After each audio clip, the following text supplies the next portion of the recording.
मैं दोनों वरिष्ठ पत्रकारों को अब रुख करती हूँ। शरद जी, मैं पहले आपके पास आ रही हूँ। सर, ये पूरा चुनाव 24 चुनाव हमने देखा किस तरीके से संविधान की दुहाई देकर पूरा एक नैरेटिव कि अगर 400 पार सीटें आ गई तो फिर संविधान बदल देंगे, संविधान खतरे में है, और पता नहीं आरक्षण से लेकर क्या कुछ खतरे में था इस देश में, इस चुनावी माहौल में।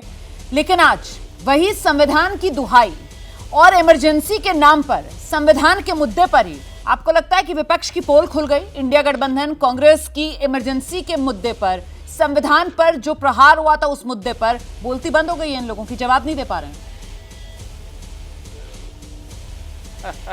ये आपको लग रहा होगा, मुझे ऐसा लगता नहीं है कि बोलती बंद हो गई है।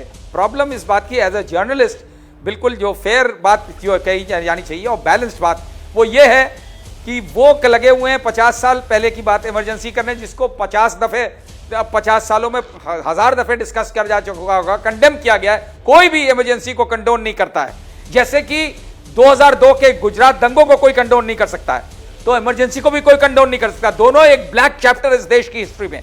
लेकिन आज के ये इसको भी कंडेम करना चाहिए, और जो 10 साल में हो रहा है अघोषित इमरजेंसी, जिसको उन लोगों ने बड़े अच्छे तरीके से डिस्क्राइब किया है, उसको भी इक्वली कंडेम करना चाहिए। आज की बात नहीं कर रहा है, सब अतीत की बात करते हैं, क्योंकि पॉलिटिशियंस को बड़ा सूट करता है। आज इनको सूट कर रहा है, बीजेपी को बहुत सूट कर रहा है कि 50 साल की इमरजेंसी, इसीलिए बड़ी टाइमिंग भी इसकी ऐसी रखी गई है कि पार्लियामेंट का सेशन उसी दिन स्टार्ट हो। ये पार्ट ऑफ स्ट्रैटेजी होती है, पॉलिटिशियंस की स्ट्रैटेजी, पॉलिटिकल स्ट्रैटेजीज इसी तरह से बनती हैं, एक दूसरे को डाउन करने की, लेकिन देश के इंटरेस्ट में नहीं है। आज की डेट में पार्लियामेंट का ये जो सेशन हुआ है, इतना महत्वपूर्ण सेशन है, लेकिन सिर्फ 9 दिन का सेशन है, जिसमें 2 दिन छुट्टी है, 3 दिन ओथ ली जाएगी, और ये 2 दिन इस इमरजेंसी और अनघोषित इमरजेंसी में चले जाएंगे। पब्लिक इंटरेस्ट में नहीं है। दोनों को कंडेम करिए। आपका और हमारा काम, हम लोग हैं जर्नलिस्ट, हमारा काम है दोनों को कंडेम करना, दोनों की निंदा करना, क्योंकि दोनों को इस मुद्दे से, जो देश के मुद्दे हैं, उससे इंटरेस्ट नहीं है। ये शर्मनाक बात है, ये शर्मनाक बात है। हम दोनों से सवाल पूछे, और मेरे ख्याल से तो आपका भी काम है, आप एक ही से सवाल पूछ रही। एक मिनट और मुझे तो ऐसा लगता है कि सर हमें जब तुलना करें तो भी हम तुलना भी सर, हम मतलब आपातकाल की जब बात कर रहे हैं तो उसकी तुलना में हम 2002 दंगों की हम बात करते हैं सर। मतलब कहाँ आपातकाल और कहाँ दंगे, दंगों की बात करनी है सर, तो इस देश के इतिहास में दंगे भरे पड़े हैं सर। मतलब 2002 के साथ आप 1984 के दंगों की भी बात कर सकते हैं। मत करिए, आप डिफेंड सर, मैं इन कॉन्टेक्स्ट रख रही हूं चीजों को। I am not defending sir, बिल्कुल नहीं,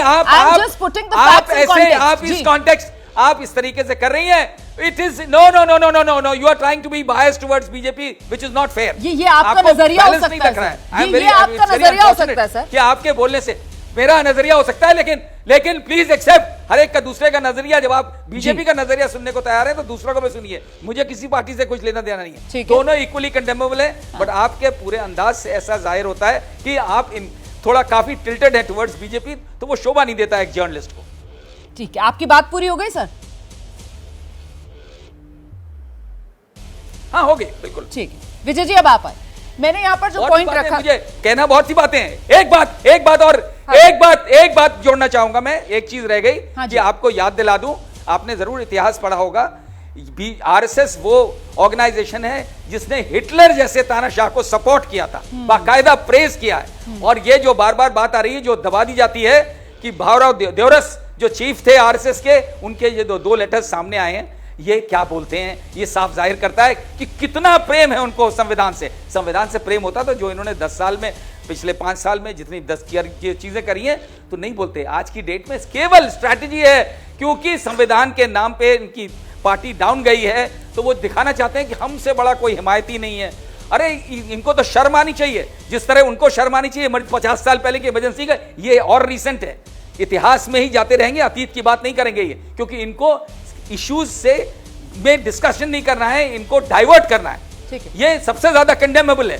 और हमें एज अ जर्नलिस्ट इतनी क्षमता होनी चाहिए, और इतना वो होना चाहिए कि साफ बात करें, एक तरफ टिल्ट नहीं होना चाहिए।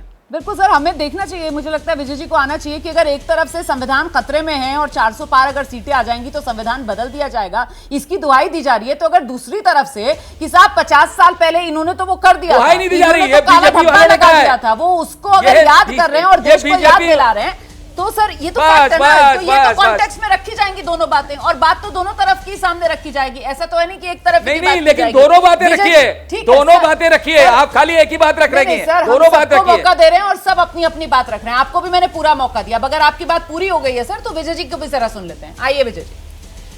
देखिए रोमाना जी, राजनेता जो हैं, पॉलिटिशियंस जो हैं, वो वक्त का बहुत उपयोग करते हैं, इस्तेमाल करते हैं। अब आज ये मौका था कि 26 जून है और 26 जून को इमरजेंसी लगी थी, 1975 में डिक्लेरेशन किया था सुबह सुबह इंदिरा जी ने, और जैसे शरद जी ने भी कहा और सभी लोगों ने कहा कि इमरजेंसी को कोई भी कंडोन नहीं करेगा, कंडेम ही करेगा। वो महत्वपूर्ण बात है, उसमें कोई बात नहीं है कि क्या करना चाहिए। और पॉलिटिशियंस को आपने देख लिया, आप खुद भी दिखा रहे हैं कि समाजवादी पार्टी आज कांग्रेस के साथ है, जो मुलायम सिंह जी वहाँ पर थे उस पूरी लड़ाई में, इमरजेंसी में। आरजेडी के नेता जो हैं आज कांग्रेस के साथ हैं, जो इमरजेंसी की लड़ाई में। और मीसा भारती का नाम शायद आपको पता नहीं कि मीसा नाम ही लालू जी ने मीसा जो एक्ट था उस पर रखा था। और डीएमके भी उनके साथ है। और अभिषेक झा जो कांग्रेस की बात कर रहे हैं, उनको शायद याद ही होगा, अभी तो ताज़ा है कि वो भी कांग्रेस के साथ गलबैया करते रहे। तो वक्त को अलग अलग तरीके से कैसे पॉलिटिशियंस यूज करते हैं, इसको देखना चाहिए। और आज जो ये लड़ाई है, जो बात आज हुई है, उसमें जो देवव्रत साहब की चिट्ठी है उस पर भी अजय जी को बोलना चाहिए था। और संविधान नहीं बदल रही है पार्टी, क्योंकि ये जो संविधान बदलना होता तो इमरजेंसी में जो सेक्युलरिज्म और सोशलिज्म की बात का जो विरोध कर रहे थे, 10 साल की बहुमत वाली सरकार में नहीं किया इन्होंने, उसको बदला नहीं ना।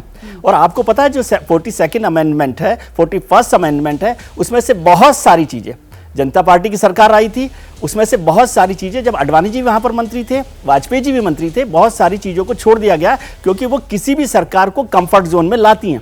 और उसके 50 साल में बीजेपी की बहुत सारी सरकारें रही, उसमें से एक भी कानून को नहीं बदला। शायद अजय जी ने नहीं पढ़ा है वो कानून, एक बार पढ़ ले 47th अमेंडमेंट को, क्या क्या बदलाव इंदिरा गांधी ने किए थे और आपने उनमें से क्या क्या रोक लिए। आपने मतलब कि जो लोग लड़ाई लड़ रहे हैं, तो ये लड़ाई आज क्यों हुई? ये लड़ाई इसलिए हुई कि इस चुनाव को देखे 2014। जैसे ही घड़ी का काटा दोपहर 2:30 पे आए, बबीता जी का दिल सास बहू साजिश के लिए मचल जाए। और ये है इनकी बहू, पूरे दिन ऑफिस की टेंशन हो जाए गॉन जब ये करें अपना फेवरेट शो फ्री टाइम पे ऑन। इनकी तरह आप भी देखें अपना फेवरेट शो अपने टाइम पर और डाउनलोड कीजिए एबीपी लाइव ऐप अपने स्मार्ट टीवी पर।